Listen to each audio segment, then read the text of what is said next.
fornecidos equipamentos de proteção individual, EPIs, e nem materiais de primeiros socorros. Infelizmente, essa não é uma realidade isolada em nosso país, e se não fosse a atuação do Ministério Público do Trabalho e as leis trabalhistas, ainda estaríamos na época da escravidão. Informe do Trabalhador. Oferecimento Sindipetro NF.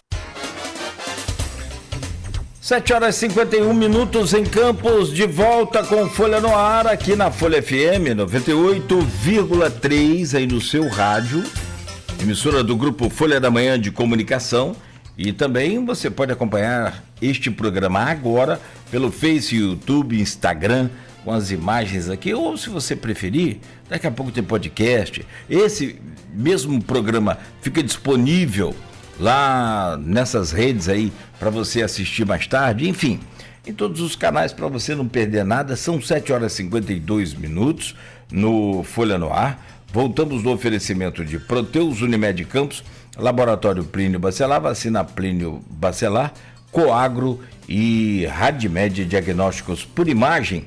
Hoje com o jornalista, diretor de redação do Grupo Folha da Manhã, Luiz Abreu Barbosa, estamos conversando com o José Paes Neto, advogado, professor de Direito Eleitoral da CEPED e UERJ e presidente da Comissão de Direito Público na OAB Campos. Meu caro José Paes Neto com a gente aqui nesta manhã. Aloysio, eu peço a você para voltar aí com a gente nesse bloco e abrir logo esse tema aí desse segundo bloco, por favor. Zé, por enquanto vamos tratar das pesquisas e Garotinho como candidato, deixando a parte jurídica dele, se ele vai poder vir ou não, para o bloco seguinte. Com Garotinho como candidato, com o Ricardo Couto como governador, tampão, né, no lugar de Douglas Urra, que é presidente eleito da LERJ, esse também como candidato, e o ex-prefeito do Rio, por 4 vezes, Eduardo Paes, né, desde o ano passado, favorito de todas as pesquisas.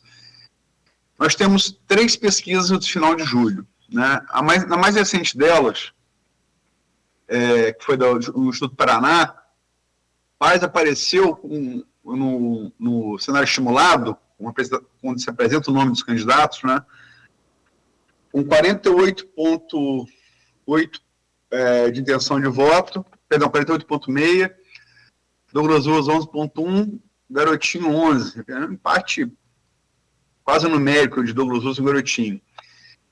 Mas Paes tem 37,6% nessa pesquisa de vantagens contra a Urra e 37,5% contra Garotinho. Na pesquisa anterior, essa pesquisa foi divulgada no dia 31 de julho. No dia 28 foi divulgada a pesquisa Real Time Big Data, onde Paes apareceu com 37% de intenção de voto na consulta estimulada, seguido de Douglas Urra com 16% e Garotinho com 12%. Empate técnico aí de Douglas Urra com Garotinho. Vantagem numérica de Urra, mas empate técnico na margem de erro. E Paes tem, portanto, apareceu no Real Time, com 21 pontos de vantagem sobre Urra e 25 contra Garotinho. Por fim, no dia anterior, a Quest, né, que tem feito parceria com a Rede Globo, a gente vai tratar, inclusive, de uma matéria que te ouviu no Jornal Globo. A Quest deu Eduardo Paes com 38% de intenção de voto no cenário estimulado, e empate numérico exato entre Garotinho e Douglas Urra, cada um com 10% de intenção de voto. Ou seja, são 28 pontos de vantagem de Paes. A partir somente desses dados, sem entrar ainda na parte jurídica, como é que você projeta, como é que você vê a eleição hoje, como é que você a projeta em outubro? Luiz, eu acho que penso que a eleição para governador do Rio, ela já tem um cenário mais consolidado até do que a presidencial. Eu penso que, salvo qualquer catástrofe aí durante as eleições, o Eduardo Paes vence, né, a corrida do governo do Estado. sobretudo pelo fato, aí você pontuou bem aí a questão do desembargador Ricardo Couto estar no governo do Estado e não o Douglas Ruas, que é o presidente eleito da Alerj, sobretudo por isso. Acredito que se o Douglas Ruas estivesse no comando do governo, a situação seria outra. Eu acho que o cenário, talvez, de pesquisas tivesse números muito parecidos com o que está hoje, porque o Douglas Ruas ainda é um nome muito desconhecido do eleitorado fluminense, mas com apoio da máquina pública e, consequentemente, também apoio de mais prefeitos, o cenário poderia ser diferente. Mas eu acho que essa definição pelo Supremo, na minha visão, até uma interferência indevida, que viola o que está disposto na Constituição. Faz só um adendo, Zé. Dois colegas seus afirmaram a mesma coisa. Aqui nesse mesmo programa, Nogueira, há de se lembrar, Carlos Alexandre, né? Ex-assessor do Supremo Tribunal Federal, e a Priscila Marins, que também tem advogada como você, especializada na área eleitoral. Eles afirmaram a mesma coisa. Independente de simpatia, juridicamente, a intervenção do Supremo na manutenção de Couto é juridicamente indevida. Para mim, completamente indevida. A Constituição, seja a Constituição Federal, a Constituição do Estado do Rio de Janeiro, tem ali um procedimento muito bem posto de sucessão em caso de vacância do cargo de governador, de vice, e como se reconheceu a legalidade dessa segunda eleição da presidência da Alerj, não faz sentido para mim, com qualquer argumento que seja, e por mais boas intenções que eventualmente se tenha com relação à segurança pública e corrupção e crime organizado na Alerj, o que for, o que seja, não há razão jurídica lógica para que o desembargador do TJ, presidente do TJ, permaneça no governo. Mas a coisa está posta, o Supremo decidiu, ou melhor, até decidiu por não decidir, porque não colocou de novo o processo em pauta para julgamento, e aí, diante desse cenário, a candidatura do Douglas Ruas perde muita força. Se ele tivesse com a máquina na mão, o jogo seria diferente. Então, eu acredito que o Eduardo tem muita chance de ganhar e ganhar até no primeiro turno. O fator garotinho é um fator que me parece ser até decisivo para que haja esse segundo turno, um eventual segundo turno. A presença dele na eleição, de certa forma, dificulta que o Eduardo ganhe no primeiro turno, e um eventual segundo turno poderia até acontecer com o próprio garotinho, sendo, né, esse segundo candidato. Então, essa análise até política do que vai acontecer, das chances de vitória em primeiro e segundo turno, vai passar muito também sobre a permanência ou não do garotinho na corrida. O garotinho, ele ressurge, né, quando a gente acha que ele já acabou politicamente, ele acaba ressurgindo e tendo aí pontuando de maneira... Desculpa, Zé, tô rindo que eu lembrei de Mick Jagger. Enfim, ele ressurge e está pontuando relativamente bem, né, nas pesquisas. E conversando com algumas pessoas, algumas diziam, não, mas o garotinho de novo apareceu, vai ser candidato e vai ter voto. Acho que ele está há tanto tempo na política, enfim, que quem já é um pouco mais antigo, enfim, mais experiente, que já conhece um pouco a trajetória dele como nós, sabe, enfim, dos fatos históricos que envolvem o nome dele, etc.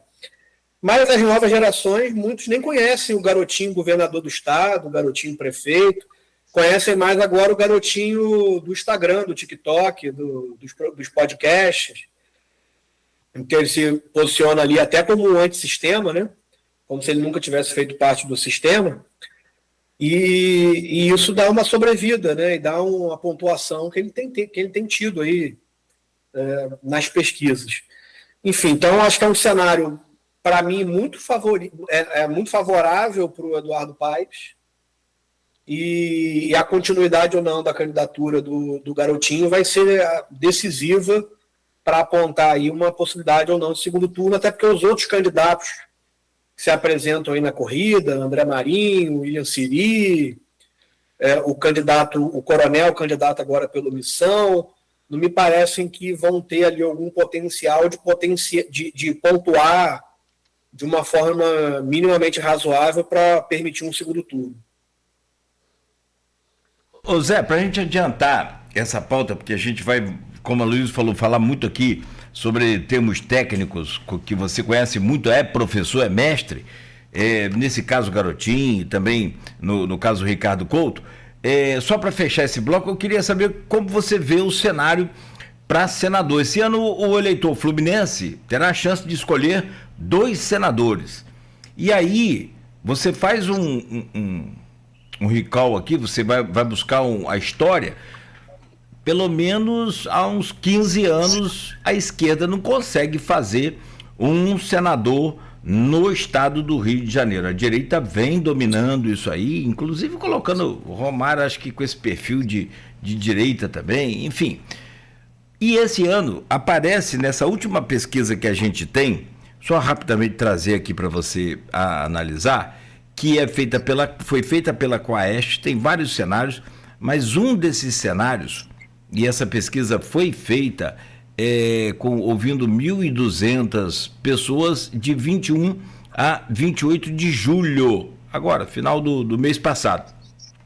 Traz Benedita da Silva, que aí é a esquerda, com 11% da intenção desses eleitores pesquisados na estimulada. Na segunda colocação aparece Marcelo Crivella com 8%. Carlos Portinho, que foi lançado aqui agora recentemente pelo Flávio, levantou lá, né, deu as mãos a ele aí, com 4%. O Márcio Canela até aparecia nessa pesquisa, porque ele era, nessa época, até pré-candidato. Depois daquela operação que ele foi preso, desistiu, né, veio candidato a deputado. Mas aparece Molon com 3%, Mônica Benício com 3%, Pedro Paulo com 3%, que está sendo aí levado pelo governador, pelo candidato a governador, né, o Eduardo Paes, em todos os seus encontros. Vaguinho com 3%, Marcos Dias 1%, Sávio Neves 1%, Hélio Seco 0%. O que eu quero te perguntar é, a esquerda consegue fazer pelo menos uma dessas 2 cadeiras? Cláudio, existe uma possibilidade, mas penso que não vai fazer. A Benedita está pontuando aí em primeiro, mas não me parece que ela tem muito potencial para subir nessas pesquisas, alavancar além do que ela já está. O Pedro Paulo, na minha visão, vai crescer bastante nesse voto atrelado ao Eduardo Paes. Enfim, ele é muito ligado, talvez aí o principal braço direito, aí é o braço direito do Eduardo. E à medida que a campanha for se desenrolando, eu acho que ele vai crescer nas pesquisas. E eu não descarto o crescimento do senador Carlos Portinho. O senador Carlos Portinho, apesar de não ser tão conhecido aí do público em geral, do eleitorado em geral, ele é muito querido pelos prefeitos, né? Eu acho que ele fez um trabalho interessante aí de auxílio às prefeituras, sobretudo prefeituras do interior do estado. Então, eu acho que ele tem uma afeição, os prefeitos têm uma afeição grande a ele, em geral. E a partir do momento que o eleitorado mais de direita identificá-lo como candidato da família Bolsonaro, como candidato do PL e etc., eu acredito que ele vai crescer nessas pesquisas, né? Como a gente não tem mais o Canela depois da questão da operação policial, com a retirada dele e o foco agora na eleição para deputado estadual, Me parece que quem tem mais potencial de crescimento, né, nessas eleições são o Pedro Paulo e o Portinho. É óbvio que sempre existe a possibilidade, por exemplo, da Benedita crescer num voto casado com o Pedro Paulo, enfim, quem votar em Pedro Paulo, votar na Benedita também, mas não acredito que isso aconteça de uma forma muito coordenada, porque parte do eleitorado que poderia votar no Pedro Paulo, ali do centro e etc., pode ter uma certa resistência a votar na Benedita por enxergá-la ali como uma candidata de esquerda, que efetivamente é. Então, assim, diante de todo o cenário aí, me parece que os nomes principais, com um pouco mais potencial de crescimento, Pedro Paulo Portinho, não acredito muito no nome também do senador Crivella. Acho que a campanha vai caminhar por aí.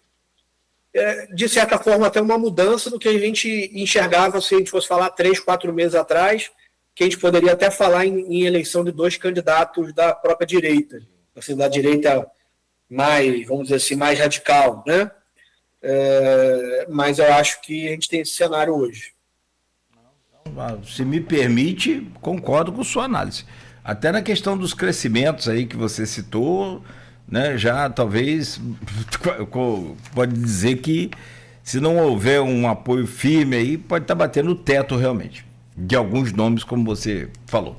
Aqui, são 8 horas e 8 minutos. Mas ligeiríssimo o tempo de pegar um copo d'água e voltar. Para quem está aí perto do rádio, para quem está perto de um smartphone, ou até da TV, que é o que eu sempre aconselho aí, coloca aí na sua Smart TV o YouTube, no canal da Folha FM, para você ouvir a gente e para você assistir também a gente. E nós vamos voltar com o José Paes para falar justamente aqui sobre essa questão, né, envolvendo aí o garotinho, e que é destaque aí hoje no jornal Folha da Manhã. TJRJ pode tirar garotinho do pleito a governador em outubro. E aí? Como é que fica essa situação? Vamos analisar, ou vamos ouvir a análise já do José Paes Neto. Rápido. Só falar. Vai. Foi combinado uma fonte minha aqui do Rio. Você falando, eu não vou dizer quem é, por óbvio, né? Acabou de escrever: barrar a candidatura de garotinho, parece tapetão. Acabou de me escrever. Cuidado que o Supremo pode querer saber quem é essa fonte. Cuidado. Cara, mas o Supremo tá, enfim, o Supremo tá a assertiva famosa do patrono da sua categoria, Rui Barbosa, talvez precise ser revista, né? Está abusando demais da prerrogativa de errar por último. A frase de Rui Barbosa talvez mereça uma redição. Mas, enfim, vamos falar dessa parte jurídica toda no próximo bloco. Verdade. Mas também, como eu falei com alguém ligado a Rodrigo, né? Sabe por que o Rodrigo está preso? Por quê? Porque não contratou o escritório da mulher de Moraes, senão não estava preso. Então, enfim, vamos que vamos. Vamos lá. 8h10, pode marcar aí 2 minutos de intervalo para a gente voltar rápido aqui no Folha no Ar. Oferecimento de Proteus, Unimed Campos, Laboratório Plínio Bacelar, Vacina Plínio Bacelar, Radmed Diagnósticos por Imagem e Coagro. Está sendo implantado na Radmed o Gênios Mamography Ologic, o maior avanço na detecção do câncer